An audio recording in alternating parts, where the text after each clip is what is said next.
Irmãos e irmãs, vamos a mais um momento da nossa liturgia da palavra. É o momento de nossa fé, de nossa espiritualidade, ouvirmos a palavra de Deus. É importante, né? Porque nós temos que estar conectados com o divino e sair um pouco do mundano. Caso contrário, no dia da parousia, no dia do retorno de Cristo, para o julgamento, o juízo final, poderemos não ser absorvidos para a vida eterna. Então, é preciso essa ligação com o eterno. Vamos então ouvir a palavra de Deus na Igreja Católica Apostólica Romana, no mundo inteiro. Esta é a liturgia de 20 de janeiro de 2022. Quinta-feira da segunda semana do tempo comum. A cor dos paramentos litúrgicos é verde e no rito da celebração temos o ofício do dia. Antífona da entrada.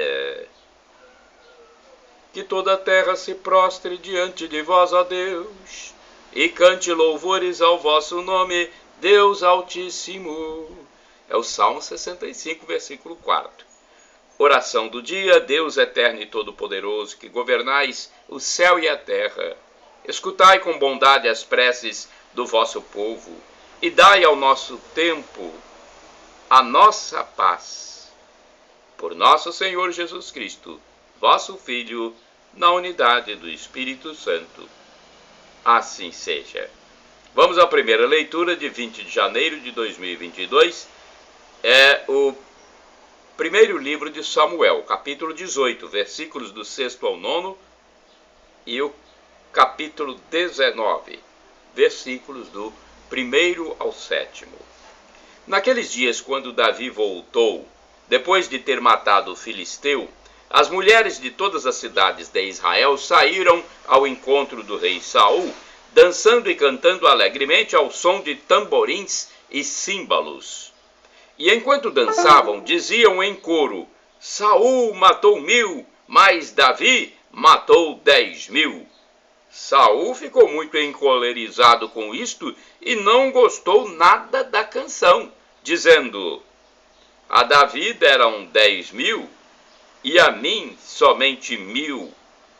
Que lhe falta ainda, senão a realeza? E a partir daquele dia não olhou mais para Davi com bons olhos. Saul falou a Jonatas, seu filho, e a todos os seus servos sobre sua intenção de matar Davi. Mas Jonatas, filho de Saul, amava profundamente Davi e preveniu-o a respeito disso, dizendo: Saul, meu pai, procura matar-te. Portanto, toma cuidado. Amanhã de manhã, e fica oculto em um esconderijo. Eu mesmo sairei em companhia de meu pai no campo, onde estiveres, e lhe falarei de ti, para ver o que ele diz, e depois te avisarei de tudo que eu souber. Então, Jonatas falou bem de Davi a Saul, seu pai, e acrescentou: não faças mal algum ao teu servo Davi, porque ele nunca te ofendeu. Ao contrário, o que ele tem feito foi muito proveitoso para ti. Arriscou a sua vida matando o filisteu, e o Senhor deu uma grande vitória a todo Israel. Tu mesmo foste testemunha e te alegraste, porque então pecarias, derramando sangue inocente e mandando matar Davi sem motivo. Saul, ouvindo isto e aplacado com as razões de Jonatas, jurou: pela vida do Senhor, ele não será morto. Então Jonatas chamou Davi e contou-lhe tudo isto. Levou-o em seguida a Saul para que ele retomasse o seu lugar como antes. Palavra do Senhor, graças a Deus. Agora é o Salmo responsorial, Salmo 56, versículos do 2º ao 3º, 9 ao 13, refrão é o 5º BC. É no Senhor que eu confio e nada temo. Repitamos: é no Senhor que eu confio e nada temo. Tem tende pena e compaixão de mim, ó Deus, pois há tantos que me calcam sob os pés, e agressores me oprimem todo dia. Meus inimigos de contínuo me espezinham, são numerosos os que lutam contra mim. É no Senhor que eu confio e nada temo. Do meu exílio registrastes cada passo, em vosso odre recolhestes cada lágrima, e anotastes tudo isso em vosso livro. Meus inimigos haverão de recuar em qualquer dia em que eu vos invocar, tenho certeza. O Senhor está comigo. É no Senhor que eu confio e nada temo. Confio em Deus e louvarei sua promessa. É no Senhor que eu confio e nada temo. Que poderia contra mim um ser mortal? Devo cumprir, ó Deus, os votos que vos fiz, e vos oferto um sacrifício de louvor. É no Senhor que eu confio e nada temo. Repitamos: é no Senhor que eu confio e nada temo. Agora, vamos à aclamação ao Santo Evangelho com um pequeno texto da segunda epístola de Timóteo, segunda epístola de São Paulo a Timóteo, capítulo 1, versículo 10. Aleluia, aleluia, aleluia, aleluia. Jesus Cristo Salvador destruiu o mal e a morte, fez brilhar pelo Evangelho a luz e a vida imperecíveis. A luz e a vida imperecíveis. Aleluia, aleluia, aleluia, aleluia. Evangelho de Jesus Cristo segundo São Marcos, capítulo 3, versículos do 7 ao 12.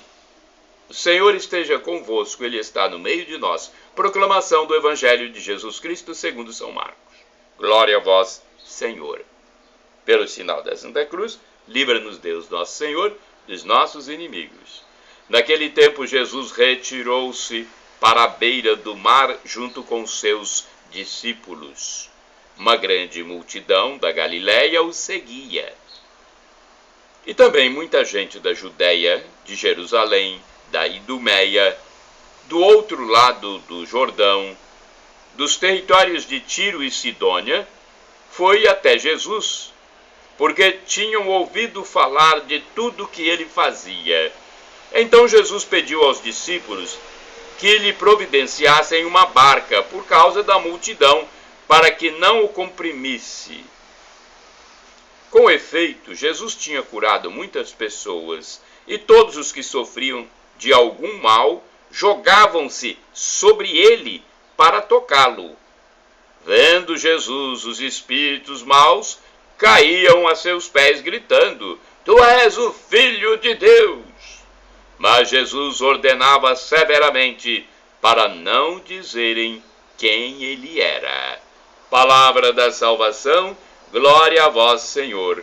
Vamos à reflexão do Evangelho. É um texto de Antônio Carlos Santini, liderança da comunidade católica Nova Aliança, e-mail santini@novaalianca.com.br. É a liturgia comentada com o título Atiravam-se sobre ele para tocá-lo.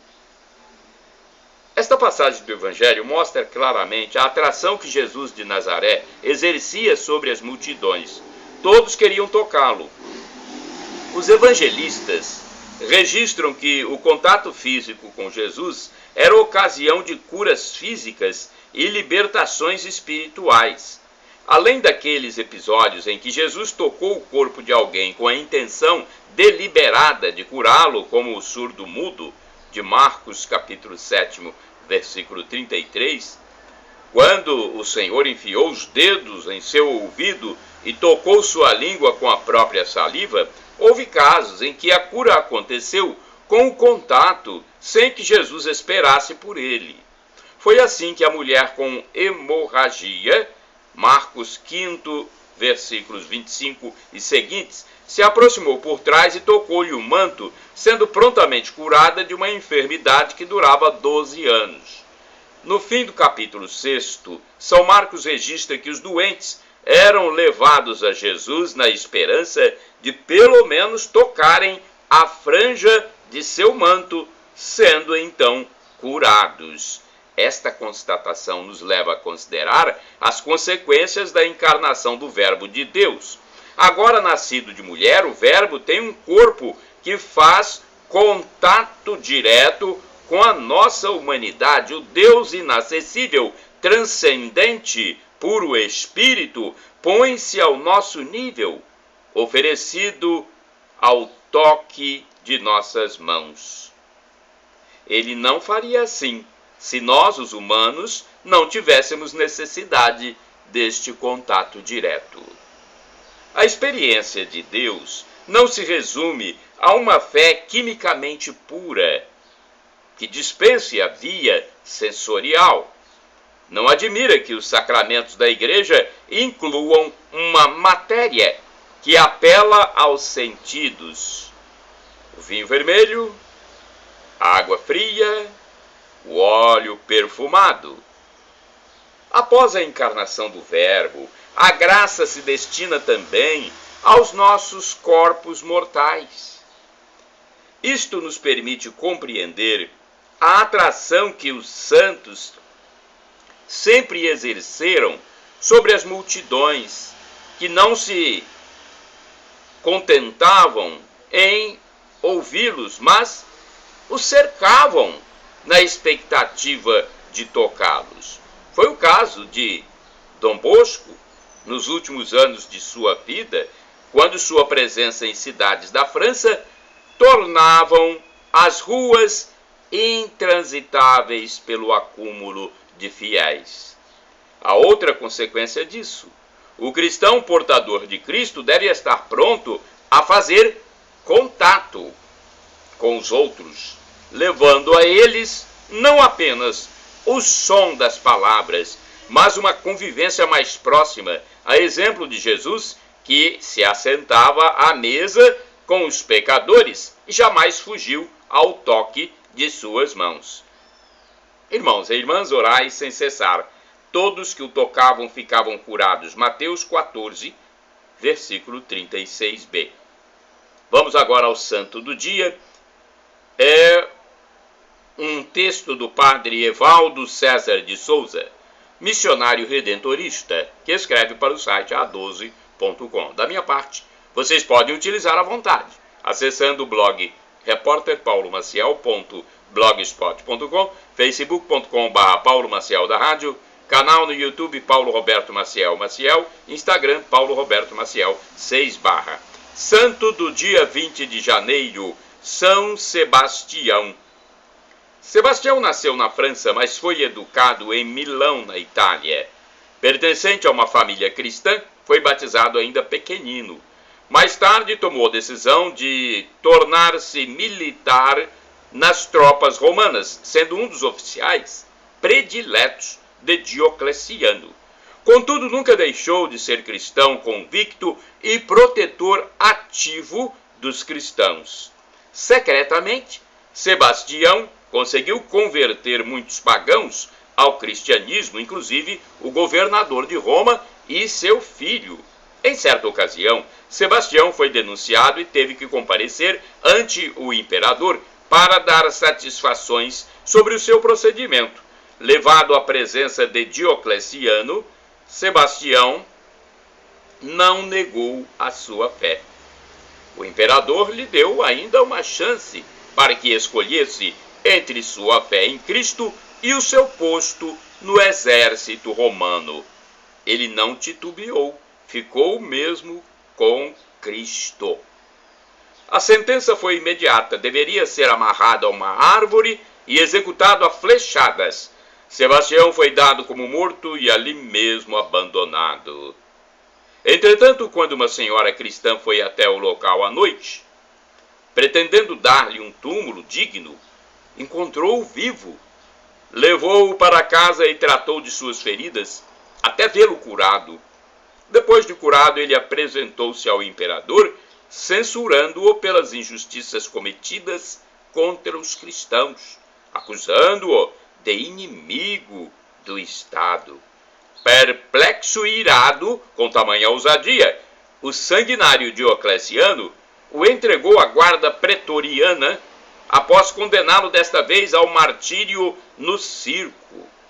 Sebastião foi executado então com pauladas e boladas de chumbo, sendo açoitado até a morte no dia 20 de janeiro de 288. Ano 288 depois de Cristo. Reflexão. Sebastião é o protetor da humanidade contra a fome, a peste e a guerra. No Brasil, a devoção a São Sebastião é muito grande, sendo que muitas cidades e paróquias são colocadas sob a proteção deste grande soldado de Cristo. Ele é o patrono da cidade do Rio de Janeiro. Oração. Ó Deus, dá-me espírito de fortaleza, para que, sustentado pelo exemplo de São Sebastião, possa obedecer mais a Ti que aos homens. Dá-me também a graça de imitar sua constância na fé. Por Cristo nosso Senhor. Amém. São Sebastião, rogai por nós. Shalom Adonai é uma expressão hebraica que significa a paz de Deus. El Shaddai significa Deus onipotente. Ele proverá se for para o seu bem. E do aramaico eu clamo, Maranatá ou Maranata, como dizem nossos irmãos separados, os evangélicos ou protestantes. Não importa, somos todos irmãos. E o significado é o mesmo. Vinde, Senhor Jesus. Um dia Jesus vai voltar, será juízo final, julgamento final, o fim da história, a parousia. Muitos irão para o céu, muitos irão para o inferno. Se você quer o céu, o gozo eterno, viver no paraíso para todos sempre, arrependa-se dos seus pecados. Senhor, perdão pelos meus pecados, pecados do pensamento, da omissão, dos atos. Perdoe, Senhor, pelos meus pecados a cada átimo de segundo.